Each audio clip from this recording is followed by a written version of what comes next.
রাজধানীর মিরপুরের শিয়ালবাড়িতে পোশাক কারখানা ও রাসায়নিকের গোদামে আগুনের ঘটনায় অন্তত ১৬ জন নিহত হয়েছেন। মঙ্গলবার বেলা 11:30টার দিকে সেখানে এই আগুনের সূত্রপাত ঘটে। এই ঘটনায় কেন এত মৃত্যু হলো, প্রাথমিকভাবে তার কয়েকটি কারণ জানিয়েছে ফায়ার সার্ভিস। তাদের ধারণা, কারখানার পাশে থাকা রাসায়নিকের গোদামে বিস্ফোরণের পর সেখান থেকে বিষাক্ত সাদা ধোঁয়া বা টক্সিক গ্যাস ছড়িয়ে পড়ে, যা ছিল প্রাণঘাতী। ফায়ার সার্ভিস বলছে আগুন খুব দ্রুত ডেভেলপ স্টেজ বা তৃতীয় ধাপে পৌঁছে যায়, ফলে ভুক্তভোগীরা সংজ্ঞাহীন হয়ে পড়েন। এছাড়া যে পোশাক কারখানার ভবন থেকে মরদেহগুলো উদ্ধার করা হয়েছে, সেই ভবনের ছাদের দরজায় দুটি তালা লাগানো ছিল।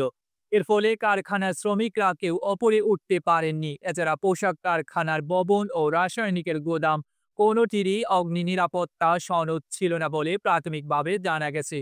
কারখানা ভবন ও রাসায়নিকের গুদামে আগুন নিয়ন্ত্রণ এবং কারখানা ভবনে তল্লাশি অভিযান চালানোর মধ্যে মঙ্গলবার রাত 7:30টার দিকে ঘটনাস্থলে সাংবাদিকদের ব্রিফিংয়ে এ তথ্য জানান ফায়ার সার্ভিসের পরিচালক অপারেশনস ও maintenance lieutenant colonel Mohammad Tajul Islam Chowdhury. এর আগে মঙ্গলবার বেলা 11:30টার দিকে শিয়ালবাড়ি ৩ নম্বর সড়কে ওই কারখানা ভবন এবং তার উল্টো দিকে রাস্তার অপর পাশে থাকা রাসায়নিকের গোদামে আগুন লাগে। আগুন নিয়ন্ত্রণে ফায়ার সার্ভিসের 12টি ইউনিট কাজ করে। পোশাক কারখানা ভবনের আগুন নিয়ন্ত্রণে এসেছে জানিয়ে লেফটেন্যান্ট কর্নেল মোহাম্মদ তাজুল ইসলাম চৌধুরী বলেন, ঘটনাস্থল থেকে 16টি মরদেহ উদ্ধার করা হয়েছে। মরদেহগুলো পোশাক কারখানার ভবনের দোতলা ও তিনতলায় বিভিন্ন স্থানে পাওয়া গেছে বলে জানান তিনি।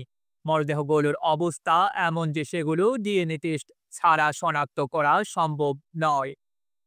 কিভাবে এই আগুনের সূত্রপাত, এ বিষয়ে সুনির্দিষ্ট কোনো তথ্য জানাতে পারেনি ফায়ার সার্ভিস।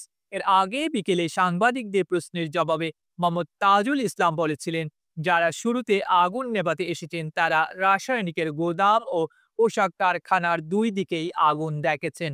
তবে কয়েকজন প্রত্যক্ষদর্শী জানিয়েছেন, রাসায়নিকের গোদামের পাশে একটি ওয়াশ ইউনিট রয়েছে, সেখানে প্রথম আগুন লাগে।